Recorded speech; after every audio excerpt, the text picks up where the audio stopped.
আসসালামু আলাইকুম।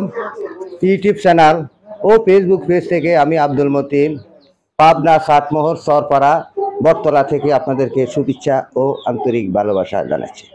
প্রিয় দর্শক, আপনারা জানেন আমি আজকে দীর্ঘদিন এই পাবনাতে আছি। এই পাবনাতে এসে আমি অনেকটাই ভিডিও আপনাদেরকে দিয়েছি, অনেকটা বিনোদন দিয়েছি, আনন্দ উল্লাস করেছি এই যে কোমলমতি শিশুদেরকে নিয়ে।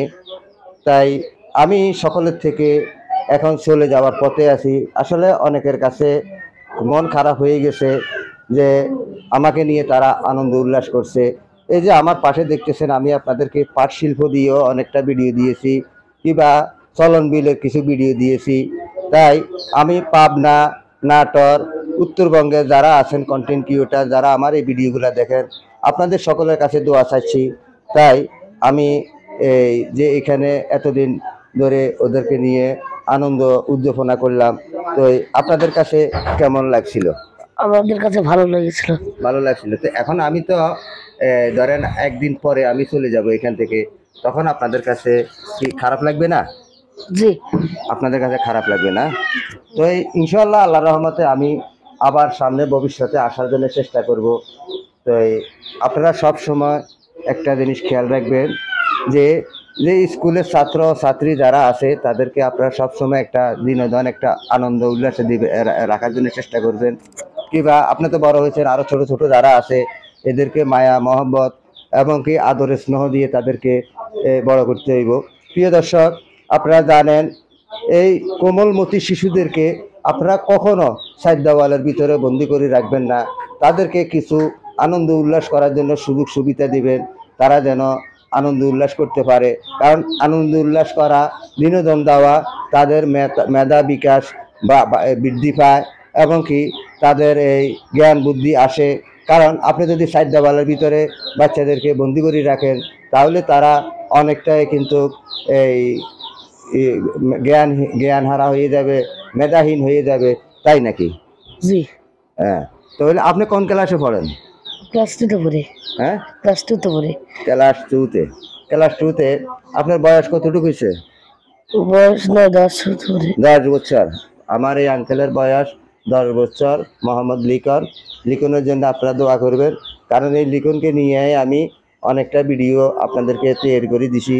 যেমন আমি মায়ের গান দিয়েছিলাম, বাপের গান দিয়েছিলাম, কিংবা এই জাতীয় সঙ্গীত দিয়েছিলাম কোমলমতি স্কুল ছাত্রছাত্রীদেরকে নিয়ে। আবারও যেন এই পাবনা চাটমোহরে এসে যেন আরও দুই একটা বিনোদন দিতে পারি, আপনারা আমার জন্য দোয়া করবেন। তাই আপনাদের সকলকে আমি অনেক অনেক আন্তরিক ভালোবাসা ও অভিনন্দন জানাচ্ছি। প্রিয় দর্শক, আমাদের এই বাংলাদেশে শিক্ষার কোনো শেষ নাই। এমনও গরিব অসহায় শিশুরা আছে, তাদের পাশে আমরা যারা আছি, আমাদের যার যেটুক সমর্থন, আমরা তাদেরকে অস্ত্র নয়, আমরা তাদেরকে হাতে বোমা নয়, আমরা তাদের হাতে তুলে দিতে হবে শিক্ষার জন্যে খাতা কলম বই পুস্তক, এগুলো আমরা তুলে দিতে হবে। আমরা তাদেরকে কিছু বিনোদন দিতে হবে। শিশুদেরকে কখনো তাদের গায়ের উপরে হাত তুলতে নাই, তাদেরকে শিক্ষার জন্য তাদেরকে অগ্রাধিকার দিতে হবে, তারা যেন শিক্ষা নিতে পারে।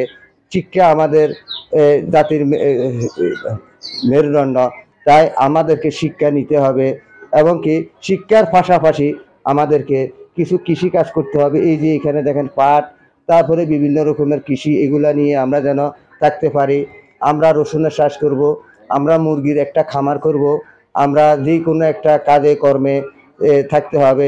শিক্ষার পাশাপাশি শিশুদেরকে আমরা তাও দেখাইতে হবে আমাদের এই কর্মকাণ্ডগুলা। কারণ আমরা যদি তাদেরকে শিক্ষা দিয়ে না যাই, তাহলে ওদের ভবিষ্যতে তারা কিভাবে চলবে। হ্যাঁ, আমার যুবক ছেলেদের জন্য বলতেছি, আমার ছোট শিশু বন্ধুদের জন্য বলতেছি, আপনারা অবশ্যই লেখাপড়ার মাঝামাঝি আপনারা কিছু কর্ম করে নেবেন। যেমন একটা মুরগির খামার করবেন, একটা মুরগি থেকে 2টা মুরগি হবে, 2টা মুরগি থেকে 10টা মুরগি হবে। কারণ লক্ষ টাকা নিয়ে কেউ ব্যবসা করতে পারে না, 1-এর থেকে 2 গুনতে হয়, 2-এর থেকে 3 গুনতে হয়। মৌমাছি যেরকম মধু সংগ্রহ করে, ক্ষুদ্র ক্ষুদ্র করে মধু সংগ্রহ করে সেই মধুর বিরাট একটা মধুর ভাণ্ডার তৈরি করে ফেলে। তাই আমাদেরকেও সেইভাবে চেষ্টা করতে হবে।